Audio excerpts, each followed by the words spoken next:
Karine, merci de prendre la parole. Bonjour. Oui, bonjour à tous. Bonjour Brigitte, bonjour docteur Jamel, bonjour docteur Clof. Moi, voilà, j'ai malheureusement hérité du gène BRCA1. Donc, à la veille de mes 42 ans, on m'a diagnostiqué un cancer du sein.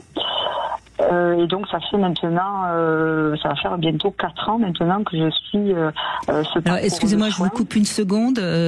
Krishna Clof, BRCA1, c'est en explication simple pour le grand public. En fait, c'est l'un des gènes qui explique certaines prédispositions au cancer du sein. 90% des cancers du sein n'ont pas de cause génétique.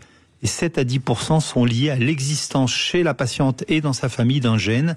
Et le gène le plus connu, BR, Breast, CA, Cancer 1. Ça a été le premier gène découvert. Excusez-moi, Karine, je vous ai coupé, je vous laisse continuer. C'est normal, bien sûr. Oui. Donc en fait, c'est vrai que connaissant l'existence de ce gène, j'avais la possibilité de faire une médecine préventive, enfin une chirurgie préventive, pardon. Mais j'ai préféré opter, parce que j'avais une petite trentaine d'années, j'ai préféré opter pour un suivi étroit, donc tous les 6 mois, j'avais des examens IRM, mastectomie, etc. Et puis finalement, à 42 ans, eh bien, j'ai eu la mauvaise nouvelle qu'un cancer du sein m'avait touchée. Justement, vous avez l'air de secouer la tête. Krishna, d'abord vous avez la parole, votre micro est ouvert.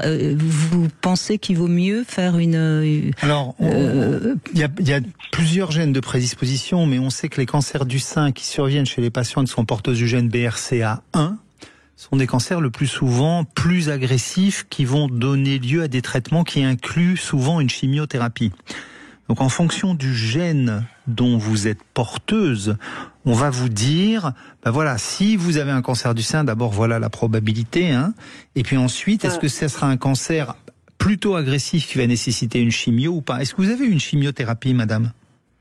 Oui, tout à fait. J'ai eu un protocole très étendu. J'ai eu la chimiothérapie, la radiothérapie, l'immunothérapie, sans compter les chirurgies. Donc, tous les soins chimio, radio, rayons, immunothérapie, ça a duré à peu près 1 an et demi. Absolument. J'ai eu entre-temps l'ablation des ovaires, j'ai eu une zonectomie. Et là, la dernière, on parle de parcours de combattant, mais c'est vrai, puisque... Et puis vous êtes jeune, 42 ans, c'est quand même, Voilà. Ça change la vie, là, hein. Donc là, du coup, ah oui, complètement. C'est pour ça que moi, c'est vrai que j'ai pas j'entendais le témoignage juste avant de Gabriella, vous pensez pas comme elle. Voilà. Oui. Non, je pense pas comme elle, même si effectivement j'ai affronté tous ces soins-là. En même temps, vous êtes encore dedans, j'ai envie de dire. Pour l'instant, quand on est dans... Oui, c'est vrai. Puis j'ai tellement, et encore, vous savez, j'ai vraiment le sentiment d'avoir affronté, d'avoir passé le plus compliqué. Là, j'arrive en fin de parcours. Là, très prochainement, je vais être opérée. Je vais donc faire une première mastectomie avec une reconstruction immédiate. Alors la technique de reconstruction que j'ai choisie fait que je vais devoir faire un sein après l'autre. Donc en 2026, je devrais enfin terminer tout ça. Mais c'est vrai que cela aura, au-delà de ma réflexion, au-delà d'avoir énormément subi, ça a quand même drivé 3 ans, 4 ans de ma vie. Oui. Même si on est bien drivé, mais ça reste... Et vous êtes en couple, Karine, ou pas ? Oui, tout à fait. Oui. D'accord. Et votre mari est là, présent, il vous soutient ? Oui, complètement. Il a été du début jusqu'à encore aujourd'hui. Ça c'est quand même une chance aussi, parce que malheureusement c'est pas toujours le cas. Je précise d'ailleurs que vendredi avec Sandy Boulanger, qui travaille beaucoup aussi en reconstruction après des cancers, etc. On évoquera justement la relation. Vous vouliez réagir, oui, par rapport à la question que je posais à Karine sur le couple? Non, je suis impressionné de ce que vous dites, c'est-à-dire que le parcours complet que vous avez, puisque finalement vous n'avez pas opté pour une chirurgie préventive, hein, et vous étiez très jeune, donc c'est vrai qu'à 35 ans on hésite à se faire enlever les seins. Vous n'avez pas opté pour une chirurgie préventive et du coup, finalement, vous arrivez à cette chirurgie préventive secondairement après avoir eu un cancer, une chimio, une radio, une première chirurgie et avec 2 ou 3 temps opératoires. Donc, ce qu'on dit à nos patientes, et j'en ai encore vu 2 ce matin avant de vous rejoindre, qui viennent avec une mutation sans cancer et qui nous demandent quel est l'avantage de faire une chirurgie préventive. On leur dit, la première chose, c'est que votre risque de cancer du sein, il va passer de 70% à 3%. Qu'il n'y aura plus de mammo, qu'il n'y aura plus d'écho, qu'il n'y aura plus d'IRM. Et la deuxième chose, c'est que certes, vous allez perdre votre glande mammaire, donc la sensibilité des seins, et chez une femme jeune, c'est un élément majeur, mais que si jamais vous deviez avoir un cancer du sein en gardant vos seins, c'est souvent, en cas de BRCA1, des traitements lourds. Et alors la seule chose qu'on peut dire, c'est que sur ces BRCA1, et on en parlait avec Christian Jamin, sont les tumeurs proliférantes, et en général, quand vous avez un triple négatif, puisque c'est ce que vous avez eu, madame, apparemment, vous avez une immunothérapie, donc vous avez eu un triple négatif. Quand vous êtes à 3 ans, vous êtes guéri. Vous êtes guéri. Oui, c'est ce qu'on m'a dit. Mais quel parcours! Ah oui, ça c'est sûr. Mais vous en êtes consciente, évidemment. Christian Jamin, vous voulez ajouter quelque chose? Non, j'ai rien à ajouter de plus. C'est vrai que découvrir une mutation chez une femme jeune, c'est la mettre face à un dilemme extrêmement lourd, c'est-à-dire la prévention qui est très efficace. Par la mammectomie préventive. On a beaucoup parlé d'Angelina Jolie dans la presse qui avait choisi cette solution-là. Et c'est vrai que c'est très très lourd et c'est psychologiquement difficile, mais les résultats sont là. C'est-à-dire que...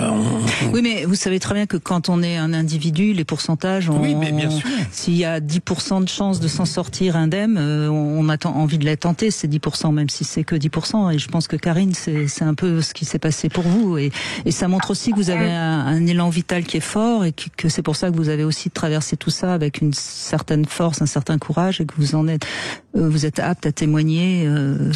Mais la mutation dont on a parlé, les grandes mutations BRCA1, BRCA2 et PALB2, en fait, sont des anomalies génétiques de la réparation des anomalies de la division cellulaire. C'est-à-dire qu'on sait que nous avons des milliards de mitoses tous les jours, et que de temps en temps, il y en a une qui va de travers, et que dans notre organisme, on a de quoi réparer ces mutations, ces anomalies, et donc c'est en ça que... Non, mais j'entends bien que vous êtes en train de faire passer l'information qu'il faut plutôt agir en amont et pour ne pas traverser ce que Karine vient de traverser. Même si c'est très compliqué. Karine, c'est fait. On peut pas... au contraire, on a envie de vous encourager. Karine, je peux vous poser une question? Bien sûr. Admettons que vous ayez une sœur jumelle ou une sœur tout court qui soit porteuse de la même mutation, qui est 10 ans de moins que vous. Qu'est-ce que vous le conseilleriez?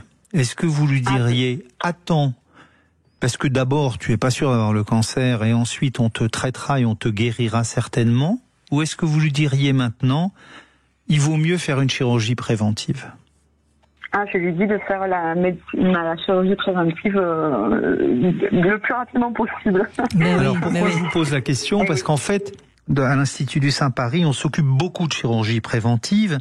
Et donc, il y a beaucoup d'analyses qui nous donnent le profil des patientes qui n'ont pas de cancer, qui sont mutées et qui vont opter pour la chirurgie préventive contre des patientes qui sont porteuses de la même mutation et qui ne vont pas opter pour la chirurgie préventive. Celles qui optent pour la chirurgie préventive, en général, elles ont déjà 1 ou 2 enfants, elles ont une vie de famille qu'on va dire stabilisée, elles disent qu'elles sont très informées sur les bénéfices et elles ont un ascendant au 1er degré qui a eu un cancer du sein.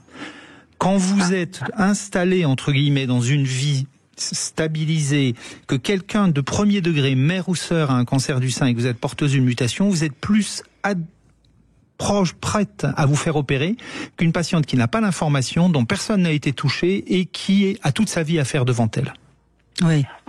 Après, il y a une petite nuance aussi, parce que moi, j'ai vu ma maman et ma tante, sa sœur aînée, qui ont eu un cancer du sein, mais seulement les deux ont eu un cancer du sein qui s'est déclaré sur le tas par rapport à moi. C'est-à-dire, elles avaient une bonne 50aine, 60 ans. Donc, pour moi, si vous voulez, c'était un projet que je mûrissais. et que je comptais faire à un moment donné. Mais je pensais pas que ça allait me rattraper à seulement 40 ans. Évidemment. Bon, en tout cas, merci beaucoup de votre témoignage qui fait passer une information importante, je crois, à toutes celles qui nous écoutent. Merci vraiment, Karine, et bon courage. On fait une petite pause et puis si vous avez envie de poser des questions à mes invités, vous pouvez nous appeler au 0826 300 300. Vous pouvez également envoyer un SMS. Brigitte, votre message 7 20 18.